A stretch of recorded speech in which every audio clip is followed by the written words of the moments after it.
And what a day to join us, Noodles. Another spanking at home for the Edmonton Oilers. Just when they beat an injury-riddled Florida Panthers team on the road, you thought maybe there were some positive signs, but I think disaster's a fair way to describe last night's hockey game, isn't it? Absolutely. That was a mess. And, I obviously the fan base would be frustrated again today. I didn't realize, you're right, you added up the third loss at home where they gave up 4, I believe, to Calgary, that opening, Battle of Alberta type of thing. But yeah, just not good enough. And it's interesting. I always watch different feeds. So last night I was watching the Dallas Stars feed. And some of the things I love Jack Michaels and Louie, and a lot of times I'll watch that feed, but I was watching the Victory Plus feed, and Daryl Ray had some comments about the team that were just hilarious and outrageous. He's like, he goes, the defense, he said something about the defensive structure is non-existent. He goes, I've never seen that. Non-existent. And, to me, it comes back to one word. I know they're tired. I know they played a bunch of games on the road, and there's so many excuses, built-in excuses. But where's the one word pride? Yes. You have to take some pride in your game. If you don't have it that night, you certainly can work hard in the defensive zone. And I know Dallas was excellent last night. They deserve a lot of credit. They're the best team in the NHL on the road. But that was, I'm going to steal. I work with a guy named Jeff O'Neill, and O-Dog had a comment about the Leafs and their game the other night against the Montreal Canadiens, where they lost. He said it looked like NHL alumni versus firemen skating out there, one of those pickup games. That's what it was last night. It was embarrassing. McDavid, good on him for talking to the media. He didn't have any answers. I thought Leon was more candid, just said we need to be better, all of that type of stuff. But, the excuse train can't come out.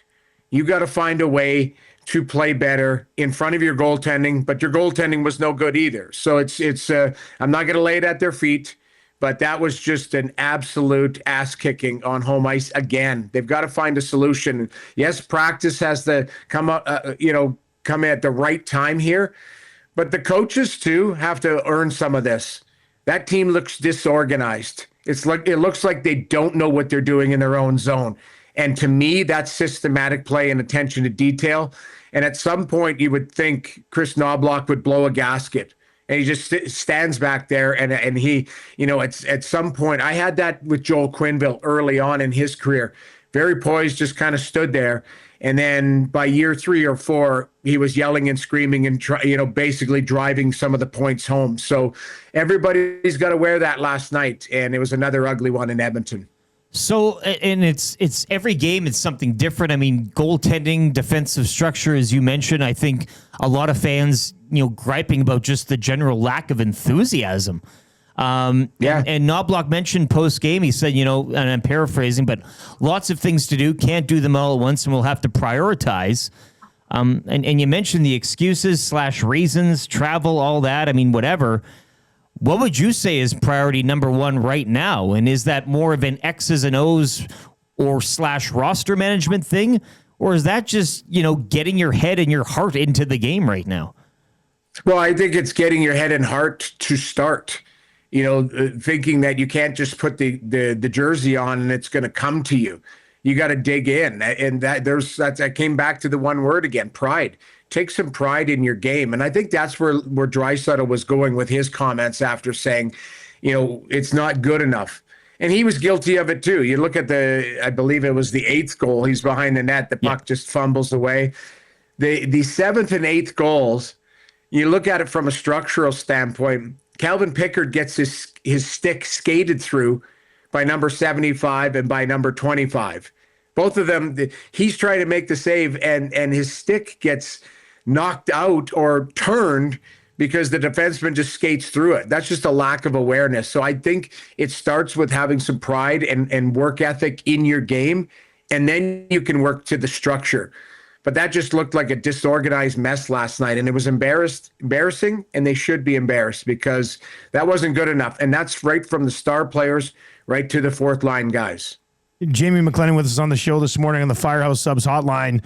Noodles, this whole, Knobloch said it. We played it in the last hour. They are giving up a number of chances. What was the scoring chances last night? Would they give up over 34 be a scoring natural chances, stat trick, all situations, scoring chances 34-21, Yes. high dangers 19-10. So, they are hemorrhaging chances against right now.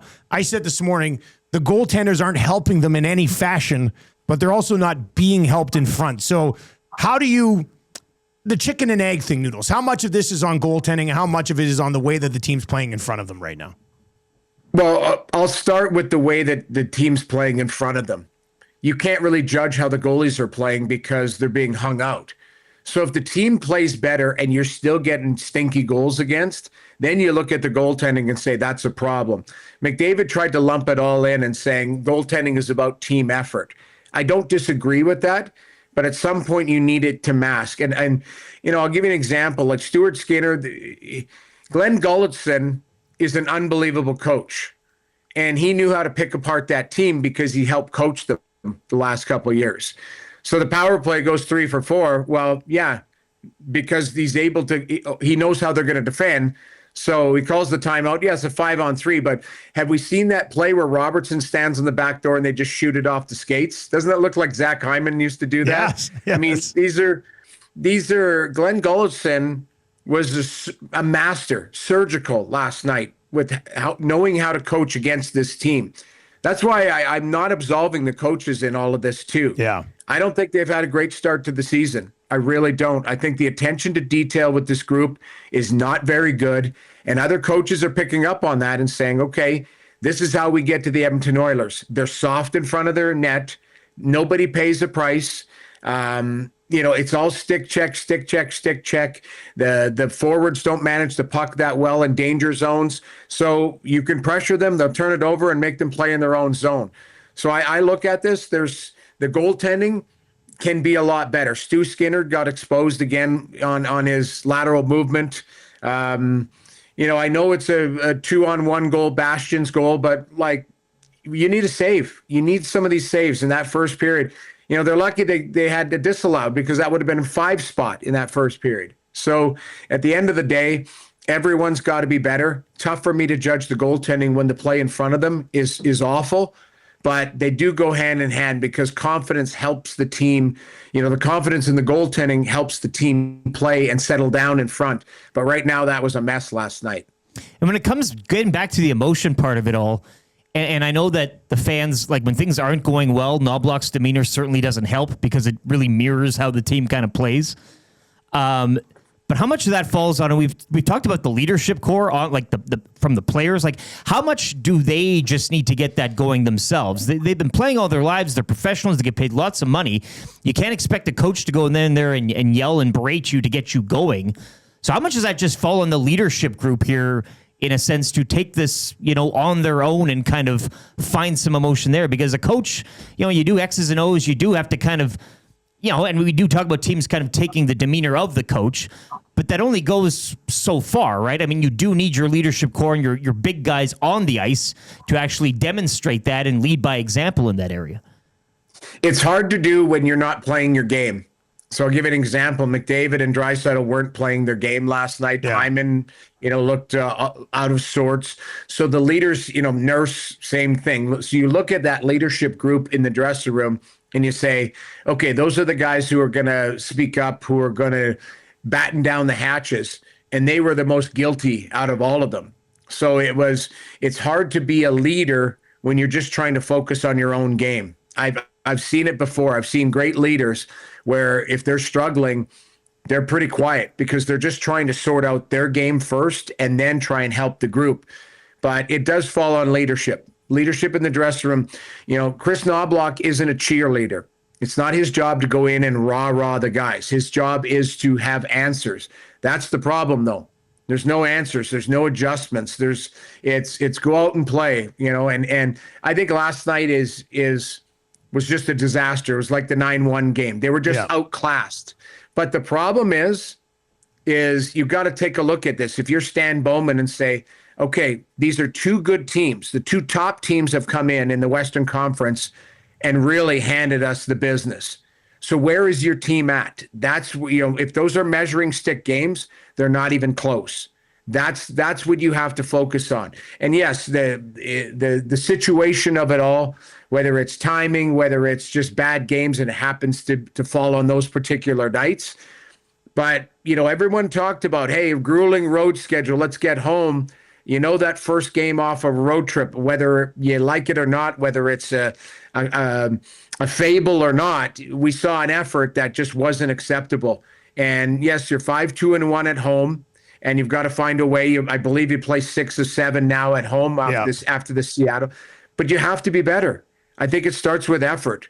But again, coaching, details, leadership group, goaltending, all of it. They got an F last night, and you got to find a way to rectify it in a hurry. When you say rectified in a hurry, that's kind of where I wanted to go next. Like, whether it be a waiver claim, a call-up, a trade, a coach, people are just thinking that there needs to be some sort of change to inject life into the group to, kind of fire them back up again. Do you think something like that happens, or is it just a matter of get a couple practices in and try to figure it out on your own? I think it's going to be both. Yeah. Because, if Stan Bowman picks up the phone today and goes, hey, I'm going to want to trade for a goaltender, or I want to trade for X, Y, and Z. A lot of managers are saying no problem, but the asking price is probably going to be through the roof because you're dealing from a position of weakness, we'll call it. They've got to find a way to get their game going, and then you want to deal from a position of strength. It's no secret in the National Hockey League that, Edmonton would probably be looking for a goaltender. Edmonton would probably be looking for defensive help. I'm not sure what's going on. I think, Regula has really struggled. He reminds me of the big defenseman. Is it Desjardins? Desharnais. Desharnais. I said that in the group chat. I was just like, but limited. And this is the difference. You have to understand your game at the National Hockey League level. This guy's trying to make passes, and he's chopping the puck up and throwing the big piece up to the next player. And it's like you make one play or chip it off the glass and learn to fight another time. Emberson and Regula, I can't figure out between the two of them because they've been so bad. But then you look at it and, people want to blame Bouchard. Bouchard, I think, has been fine. I think Ekholm has really struggled and looks his age right now. So at the end of the day, they've got to worry about it in-house and get some practices under, get some pride in your game. And that I come back to that word again. You get blown out once on home ice. Leon said it's a slap in the face. It's a good lesson. Don't let it happen again. Well, they let it happen again on a measuring stick a game where you think Dallas isn't pissed. They've that team, the core of them, have lost 2 years in a row to that team. They want to come in and send a message. So the Oilers looked disorganized. Dallas looked like they wanted some vengeance, and they got it last night, and they embarrassed the Oilers on home ice. Noodles, one more for you before we let you go, and that is, I think I saw Nick Kiprio saying that the Oilers and Jordan Binnington, like they would be looking at Jordan Binnington. Is Binnington a guy that you try to somehow make work? Like, is he something that fixes what's going on here? Well, I think it's even a lateral move could be viewed as a win. Jordan Binnington, if you put him in the net last night, he's still giving up. Name a number. It doesn't matter. The team has to play better in front of him. But I think there's enough sample size to realize that, Stu is a goaltender, that he's a good NHL goaltender, but I think that position is stagnant. And I mean by it, like, both of those guys are good goaltenders. They're good guys. I'm sure they're loved in the room. I thought in Tampa, Calvin Pickard was playing for his Oilers life, and the team looked like they wanted to play for him. Calvin's a very, very popular guy in that dressing room. He had 22 wins last year, 7 in the playoffs. Certainly had a great season for them last year. This year doesn't look like it looks like his game's fallen off. Stu is getting exposed as well. And it's not even, it's the play in front of him stinks, but it's the way that he's moving in the net. It's side to side. It's shades of Mike Smith ending up on his stomach every play side to side. And, to me, if you're looking at a new goaltender, you have to look at a new goaltender that plays a different style. That's the difference. And I've talked about this before from the technicality point, Dustin, where guys have a clean butterfly. Yeah. You know, Stu doesn't have a clean butterfly. He doesn't move side to side very well. You know, when you talk to goaltender coaches throughout the league and they say, you know, Skinner's a good positional goaltender, but he doesn't have good depth, he doesn't have good feet, and he doesn't have great hands. You're like, well, those are the things you kind of need to have a good, you know, be a good goaltender in the league. So, you know, right now it's easy to pile on Stuart Skinner. But at the end of the day, I think, you know, there's enough sample size to, if you are going to make a move, you start looking at guys around the league and say, we need somebody different in the net, a different style of play. And then the team has to play better in front of them. Again, I'm not absolving the team in front of them. They have hung the goaltenders out to dry. They need to play better, more connected hockey, and then we can judge how good these goaltenders are. But right now, the goaltending hasn't been good because the players in front of them are exposing them. And it's just awful play. And I come back to that one word again. You got to have some pride in your play. Play with some pride. And you know, they look disorganized. That's the scary part. Very disorganized in front of them, like they don't know what they're doing in the defensive zone. And that's very scary when you're 25 games into the season. Noodles, before we let you go, I don't want to gloss over this. Are you in Vegas this morning? I am. And you look at you getting up at an hour. It's like 6:20 in the morning there. Yeah. Noodles, we love you, buddy. So, the commitment to the show. You've been working out or something? What's going on? Why are you up? No, what happened was I took the late flight. So the best part about having, you know, high speed Wi-Fi is I watched the game on the plane last night. On the plane? Yeah, got in, set my alarm, and was up. I went to bed at 11 o'clock, or, well, we'll call it 11:30 Vegas time. Yeah. So not too bad, but I knew I had to be up, so I set my alarm, and I'm good to go. Going to go work out.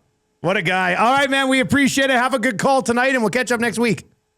You bet. Thanks for having me, guys. There you go. That's Jamie McLennan. He's in Vegas. The Sens are there, so he's in there. 11:30 Vegas time is one in the East. I mean, I can't even do the math off the top of my head. Look, let's just say it. Noodles is probably a tired boy. Hey, what do you work out? Well, no, but he's going to work out. I was maybe he's up. He's got his gym routine, so he's always up early. Who sets alarms in Vegas, right? Like this guy. We had to. Remember when we went and did the shows down there? That was a mistake. Well, I set an alarm. You didn't even go to sleep. Well,